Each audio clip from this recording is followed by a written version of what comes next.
ফজরের সময় আজান দিচ্ছে, আসসালাত খায়রুম মিনান্নাম। যার নাম খয়রন সে উঠে গেছে, আমাকে কে ডাকছিল?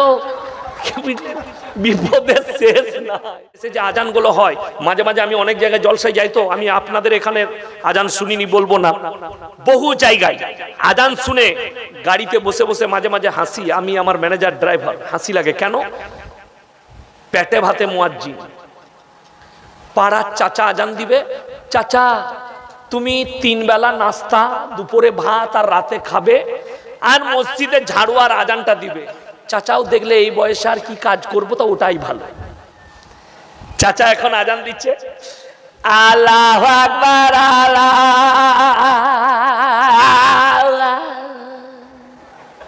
ই কি আজান? কেন? পেটে ভাতে মুয়াজ্জিন। তো চাচার আজান তো এরকম হবে। ফজরের সময় আজান দিচ্ছে, আসসালাত খায়রুম মিনান্নাম। যার নাম খয়রন সে উঠে গেছে, আমাকে কে ডাকছিল? বিপদের শেষ নাই। বড় কষ্ট লাগে। পেটে ভাতে মুয়াজ্জিন, এরা বলছে পেটে ভাতে। তো পেটে ভাতে মজা। যদি আমাদিকে বলেন একটা যদি পয়সা দিয়ে মুয়াজ্জিন রাখেন, মুয়াজ্জিনকে, আমার গ্রামে মসজিদে মুয়াজ্জিনের বেতন 10,000। কত বললাম? পুরসাই কত বললাম? মুয়াজ্জিনের বেতন 10,000। আপনার বেতন কত? এই বলুন তাড়াতাড়ি, কত? 4,000 ইমামের বেতন। আর ভাতাটা খালা, ওটা আবার এদের নাকি? বড় কষ্ট লাগে। আমাদের মুয়াজ্জিন যে আছে সেই ছেলেটা মোল্লা, আমাদের ছাত্র তালবিলিম, আমাদেরই স্টুডেন্ট এখন যে আছে, 10,000 বেতন। আল্লাহু আকবার, আল্লাহু আকবার। কি শুনলেন? আর চাচা আজান দিচ্ছে, আল্লাহু আকবার, আল্লাহ। ই কি আজান? ও তো 3 কিলোমিটার টানছে। আপনি তালবিলিমকে বলুন একটা মাদ্রাসার, আসসালাতু খায়রুম মিনান নাওম। বুঝতে পারলেন না? পারলেন না? কত সুন্দর হলো। আর চাচা আজান দিচ্ছে সকালবেলায়, যদি আবার সর্দি লেগে থাকে, কি বুঝলেন, এক জায়গায় দেখলাম মুয়াজ্জিন ব্রেক লাই মাঝে মাঝে। চাচা কি বুঝলেন, আল্লাহু আকবার, কি বুঝলেন, এমন চাচা ব্রেক ড্যান্স মারছে। এগুলো আজান সমাজ মজাক বানিয়ে রেখে দিয়েছেন।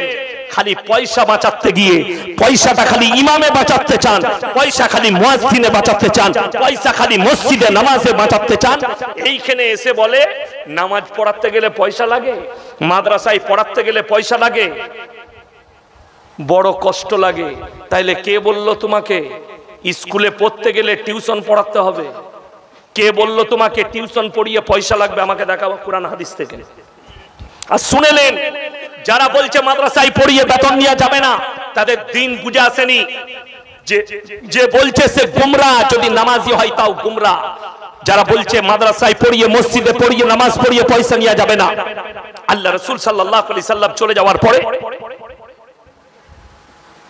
আমিরুল মুমিনিন সকালবেলায় নিজের মালগুলো নিয়ে বেরিয়ে যাচ্ছেন ব্যবসায়।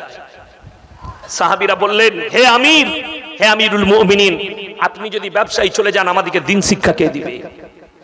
বলে, চিন্তা নেই, আপনাকে ব্যবসা করতে হবে না, আপনি আমাদেরকে দিন শিক্ষা দেন, বাইতুল মাল থেকে আপনাকে আপনার সংসার খরচ দেওয়া হবে। জোরে বলুন সুবহানাল্লাহ। সেই দিন থেকে বেতন চালু হয়েছে, আজও চলে আসছে। আপনি যদি বলেন আমি এটা মানি না, তাহলে তুমি বেঈমান হয়ে গেছো, তোমার ঈমান চলে গেছে। যদি তুমি আবু বকর সিদ্দিক রাদিয়াল্লাহু তাআলা আনহুকে মানতে পারোনি, হযরত আলী, উসমানকে, উমরকে যদি আপনি খলিফা হিসাবে মানতে না পেরেছেন, আপনি বেঈমান হয়ে গেছেন। এটা লিখে নেন, ইসলামী শরীয়ত সম্মত আপনি বেঈমান, আপনার ঈমান চলে গেছে। এটা আমি আমিরদের কথা শোনালাম, আমিরুল মুমিনিনের কথা। তাদের কাছে সংসার চালাবার পয়সা দেওয়া হতো। এখন বলে দেব, মানুষের ইনসাফ অনেকজন বলে যে হুজুর জলসা করতে গেলে রেট করে পয়সা নেন কেন? বীরভূমে রেট নাই, বোনের বিয়ে দিয়েছি, আর বীরভূমের সঙ্গে আমাদের ঘরোয়া সম্পর্ক, বীরভূমের সঙ্গে আমাদের বাপ বেটার ঘরোয়া সম্পর্ক। আমি তো তেগরিতে আগেও এসেছি, আসি নাই, জলসা করে গেছি, তো আমার সঙ্গে ঘরোয়া সম্পর্ক, এখানে রেট করে। কাল সকালে যেখানে হরিশ্চন্দ্রপুরে জলসা করব 25,000 টাকা নিচ্ছি তার কাছে, সকালে 10টা থেকে 12টা টাইম আছে, 25,000 নেব। রাত্রে যেখানে চাঁচলে করব 20,000 টাকা নেব। 20 আর 25 কত? একটা প্রাইমারি স্কুলে মাস্টারের বেতন কত? কথা বলতে পারেননি? হ্যাঁ, আমি ইয়াসিন জীবনে 1 টাকা রেট করে নেব না, ফ্রি জলসা করব। পশ্চিম বাংলার মানুষ আমার চ্যালেঞ্জ অ্যাকসেপ্ট করতে পারবে না। ইমামদের বেতন 50,000 করুন, আমি ইয়াসিন জীবনে আর পয়সা নেব না, ফ্রি জলসা করব। আমি আর জলসাই করব না, ইমামতি করব। হাসছে? আমি তোমাদের থেকেও চালাক। বড় কষ্ট লাগে, দুঃখ লাগে, একটা জলসা করছে আপনাদের বীরভূমে, আমি গ্রামের নাম বলবো না, আমাকে বলছে হুজুর একটা বাংলাদেশের বক্তা বলে দেন না। কাকে নিবে? আমির হামজা হলে চলবে। আমি বললাম কথা হয় তাহলে কথা বলবো। আমি কথা বললাম, তো আমাকে কি রেট বলেছে বলবো না, আমি তাদেরকে বললাম 2 লাখ টাকা। 2 লাখ ওটা ডেরে হবে না? ভেবে দেখুন, সারা বছর ইমামকে 1.5 লাখ টাকা বেতন দেয় না, তার ইমামের বেতন 50,000, 5 বারো কত? 60,000। ইমামকে বছরে 60,000 দিচ্ছে, আর একটা বক্তা 1.5 থেকে 2 ঘন্টা বয়ান করবে, তাকে 1.5 লাখ টাকা দিতে রাজি হয়ে গেছে। কথাটা আমার বুঝতে পারেননি? আজকের এই জলসায় নাই নাই করে 50,000 টাকা খরচ আছে। ঠিক বললাম না ভুল বললাম? 50,000। সব বক্তাদের খানা পিনা, প্যান্ডেল, স্টেজ, মাইক সব নিয়ে 50,000। ইমামকে 3,000 টাকা, 4,000 টাকা বেতন দেন, 4 বারং 48, 2,000 টাকা আবার বাড়ছে।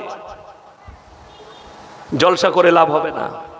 আমি ইয়াসিন বলে গেলাম দুঃখের সঙ্গে, যার পেছনে ইক্তাদাই তো বিহাজাল ইমাম করছেন, তাকে সঠিক মূল্যায়ন করতে পারেননি।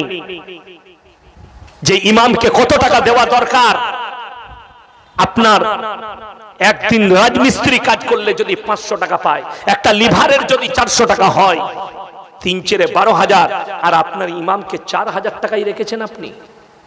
আপনার বিবেক বাধা দেয়নি? আপনি ভেবে দেখুন, বিশ্বাস করুন, যদি একটা কোটিপতি মরে যায়, তার জানাজার নামাজ কে পড়াবে? কথা বলে না? ইমাম 1000 কোটির মালিক হলেও তার মসজিদের ইমামই তার জানাজা পড়াবে। বাবা সিদ্দিকী মারা গেছে, বাবা সিদ্দিকী 1 কোটি 2 কোটির নয়, কয়েকশো কোটির মালিক বাবা সিদ্দিকী, কিন্তু তার জানাজার নামাজ পড়িয়েছে একটা 10,000 বেতন পাওয়া মৌলবি। তুমি নিজের মূল্য নিজেকে বেশি বাড়াও, মূল্যবান ভাবছেন আমার ভাই না। আমাকে যদি এই বর্তমান অবস্থায় কেউ বলে আমাদের মসজিদে ইমামতি করবেন 3 লাখ টাকা বেতন লাগবে, আমাকে 3 লক্ষ টাকা। যদি বলেন ইমামই রাখবো না আপনাকে, আমি তো থাকবো না বে তোর মসজিদে, তো 3 লাখ টাকা দিলেও থাকবো না। আমার ভাই বড় কষ্ট লাগে, এই সমাজ কোথায় পৌঁছে গেল। দিনকে এক জায়গায় রেখেছে, দুনিয়াকে এক জায়গায় রেখেছে, অথচ কোরআনে স্পষ্ট আছে ওয়ামাল হায়াতুদ দুনিয়া ইল্লা মাতাউল গুরুর, এই দুনিয়া তোমাদের জন্য সম্পূর্ণ ধোঁকা।